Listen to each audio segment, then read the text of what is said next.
Salam kasih dalam anugerah Tuhan kita, Yesus Kristus.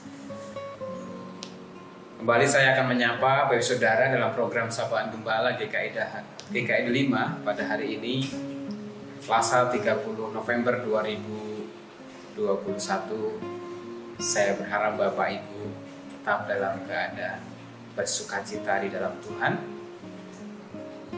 apapun situasi dan keadaan yang sedang dialami saat ini. Karena kasih setia Tuhan senantiasa dicurahkan dan pengharapan di dalam Tuhan tidak akan pernah mengecewakan. Ini adalah seri terakhir di bulan November tentang membaca kitab Wahyu. Tema yang saya pilih adalah langit yang baru dan bumi yang baru. Bacaan kita diambil dari Wahyu 21 ayat 1 sampai dengan 8. Wahyu 21 ayat 1 sampai dengan 8 kita akan saksikan dari alkitabsabda.id. Sebelumnya kita berdoa. Mari kita berdoa. Terima kasih Tuhan kalau pada kesempatan ini kembali kami akan bersama-sama mengarahkan hati kami untuk membaca dan merenungkan firman-Mu. Penuhilah hati kami dengan kuasa ilahi lewat pertolongan Roh Kudus-Mu untuk kami boleh mengerti apa yang menjadi pesan firman Tuhan. Dan dengan kuasa itu pula kami dimampukan untuk melakukannya. Kami telah siap untuk menyambut firman-Mu. Dalam nama Tuhan Yesus kami berdoa. Amin. Lalu aku melihat langit yang baru dan bumi yang baru. Sebab langit yang pertama dan bumi yang pertama telah berlalu. Dan laut pun tidak ada lagi.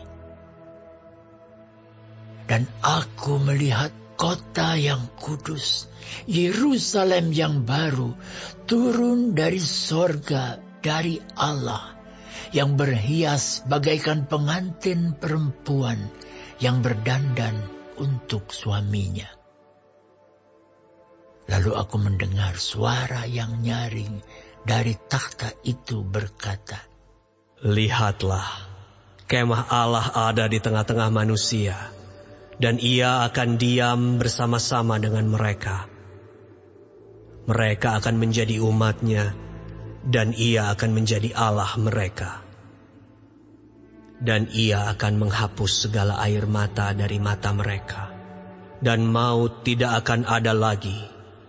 Tidak akan ada lagi perkabungan, atau ratap tangis, atau duka cita, sebab segala sesuatu yang lama itu telah berlalu." Ia yang duduk di atas takhta itu berkata, "Lihatlah, aku menjadikan segala sesuatu baru." Dan firman-Nya, "Tuliskanlah, karena segala perkataan ini adalah tepat dan benar." Firman-Nya lagi kepadaku, "Semuanya telah terjadi. Aku adalah Alfa dan Omega, yang awal dan yang akhir. Orang yang haus akan kuberi minum dengan cuma-cuma dari mata air kehidupan. Barang siapa menang, ia akan memperoleh semuanya ini, dan aku akan menjadi Allahnya, dan ia akan menjadi anakku. Tetapi orang-orang penakut, orang-orang yang tidak percaya, orang-orang keji, orang-orang pembunuh, orang-orang sundal, tukang-tukang sihir, penyembah-penyembah berhala dan semua pendusta, mereka akan mendapat bagian mereka di dalam lautan yang menyala-nyala oleh api dan belerang. Inilah kematian yang kedua." Bapak dan Saudara yang dikasihi oleh Tuhan Yesus Kristus, perikop kita pada hari ini merupakan salah satu episode yang penting kalau dikatakan dalam sebuah alur sinetron atau film. Ini sudah mulai mencapai dari antik 5, di mana sudah mulai masuk gambaran ataupun sebuah kiasan yang memberikan sebuah sukacita, kegembiraan setelah melampaui berbagai situasi yang menegangkan, mencekam, dan menakutkan. Saudara, kalau kita perhatikan tadi dalam pembacaan kitab Wahyu, Yohanes mendapatkan penglihatan bahwa ada langit yang baru dan bumi yang baru. Bahkan di tengah-tengah itu kemudian ada kota yang kudus, Yerusalem yang baru turun dari surga. Itu penglihatan yang diperoleh Yohanes Pembaptis dalam penglihatannya. Menarik bagi saudara, dalam penglihatan itu secara khusus Yohanes menggambarkan bagaimana dia melihat ada kemah Allah di tengah-tengah manusia dan Allah diam di tengah-tengah mereka. Umatnya menjadi kepunyaan Allah, menjadi sesuatu yang sangat penuh kegembiraan dan sukacita. Dan di tengah-tengah sukacita kegembiraan itu, firman berkata, semuanya telah terjadi, aku adalah Alfa dan Omega, yang awal dan yang akhir. Orang yang haus akan aku beri minum dengan cuma-cuma dari mata air kehidupan. Sekali lagi firman yang menegaskan siapa Yesus disampaikan dalam penglihatan kesukacitaan, kegembiraan ini. Ini menjadi sebuah pertanda, sebuah lambang pengharapan bahwa Allah akan menyediakan yang baik, bahkan terbaik setelah hal-hal yang tidak baik dalam kehidupan manusia di dunia ini. Perik ini juga mendaftarkan siapa saja yang bukan warga negara surga. Ini bukan daftar yang lengkap, tetapi mewakili semua orang yang bukan pengikut Kristus sejati. Mereka ialah orang-orang yang selama masa belum kedatangan Kristus kedua memilih tetap setia pada Tritunggal palsu, sehingga merekalah yang menjadi penghuni lautan api yang kekal. Ini menjadi pengingat kepada kita, bagi saudara, bahwa ketika akhir zaman tiba, ketika anak Allah, sang Alfa Omega itu datang, sang anak domba itu, maka akan terjadi pemisahan. Bahkan siapa yang benar-benar sungguh setia menjadi pengikut Kristus, mereka akan kuat dan akan diberikan tempat yang istimewa. Pertanyaannya, bagi saudara, kapan itu terjadi? Itu tidak ada yang tahu. Menariknya, yang perlu menjadi perhatian kita, kapan langit dan bumi baru, tidak ada seorang pun yang tahu, hanya Allah Bapa yang tahu. Yesus juga pernah mengatakan itu dalam beberapa catatan Injil yang pernah atau sering kita temui. Akan tetapi kita tahu bahwa Dia yang setia akan menjemput kita, umatnya yang sudah ditebus dan yang terus belajar untuk setia sampai akhir, akan membawa kita ke surga di mana kehadirannya dihormati dan dimuliakan. Apa yang bisa kita petik dari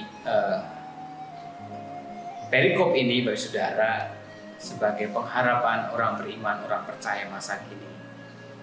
Kalau Bapak Ibu minggu lalu mengikuti ibadah minggu di GKI, khususnya GKI kelima, pembacaan Injil kita mengisahkan tentang Yesus yang menunjukkan tanda-tanda akhir zaman dan bagaimana sikap yang harus kita lakukan menantikan datangnya akhir zaman atau menjalani masa penantian di minggu Advent ini. Maka kita harus selalu berjaga-jaga dan berdoa, karena kita tidak tahu bisa apa saja datang melanda kehidupan kita. Tetapi yang utama adalah Tuhan sudah memberikan pengharapan yang itu menjadikan pegangan, tujuan yang ingin kita capai, tujuan yang kita raih. Jaminan keselamatan, kehidupan kekal, kehidupan surgawi sudah menjadi hal yang nyata bagi setiap orang beriman. Wahyu 21 memberikan gambaran kekekalan itu, keindahan itu, kebahagiaan itu secara terperinci di sana. Itu menjadi dasar bagi kita untuk tetap kuat, setia, meskipun juga banyak cobaan dan godaan ataupun persoalan kesulitan hidup. Jangan berputus asa, jangan patah arah. Mari kita tetap percaya dan setia kepada Tuhan. Berdoa merupakan kunci utama untuk kita terus terarah kepada Tuhan, mendapatkan kekuatan dari Tuhan, dan terus merasakan kehadiran Tuhan dalam kehidupan kita. Selamat memasuki masa Advent dan juga menyambut kedatangan Kristus, merayakan Natal, kehadiran Kristus ke tengah dunia, tapi juga menantikan Kristus datang kedua kali. Yerusalem baru, kita akan bertemu.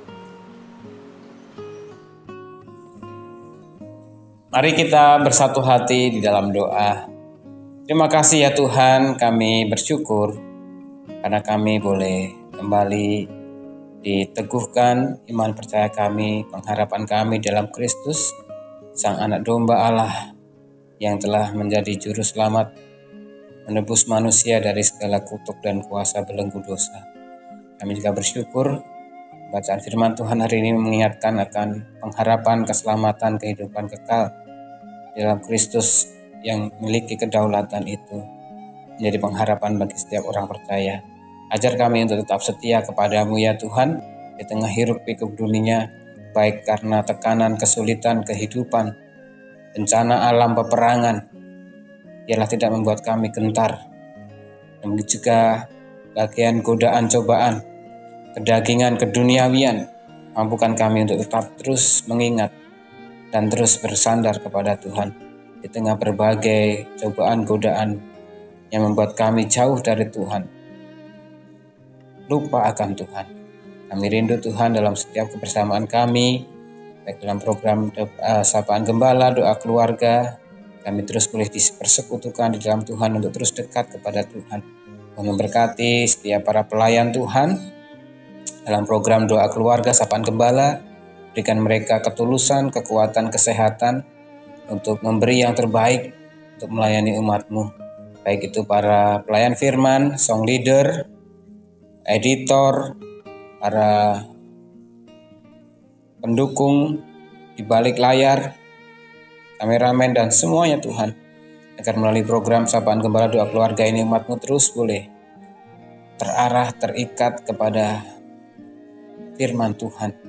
Dan juga memberkati rangkaian masa raya Natal yang sudah dimulai dari Advent pertama sampai dengan tahun baru nanti, yang juga semoga diberlakukan PPKM level 3 pada tanggal 24 Desember sampai 2 Januari nanti. Biarlah kami juga semua boleh mendukung apa yang menjadi kebijakan dan keputusan pemerintah untuk boleh mematuhi, mengikuti protokol kesehatan, dan juga boleh bersama-sama hidup dalam kewaspadaan untuk mencegah gelombang ketiga pandemi COVID-19 ini. Terus memberkati pemerintah, Satgas COVID, dan pihak-pihak terkait agar semuanya juga boleh ikut bekerja sama untuk juga kami terus berupaya bisa mengakhiri pandemi ini. Itulah doa, harapan, dan upaya yang terus kami lakukan. Kami rindu terus berserah kepada Tuhan. Juga untuk anak-anak sekolah yang sudah memiliki pembelajaran terbatas, mereka tetap lindungan Tuhan, para ibu guru, bapak gurunya, para tugas-tugas juga boleh mendukung untuk protokol kesehatan yang baik. Kami bersyukur Tuhan untuk kebersamaan kami pada hari ini dalam Sapaan Gembala dan doa yang kami naikkan. Kiranya kemuliaan nama Tuhan terus nyata dalam hidup kami. Doa ini kami minta dan kami alaskan dalam satu nama Tuhan kami Yesus Kristus yang telah mengajarkan kami berdoa.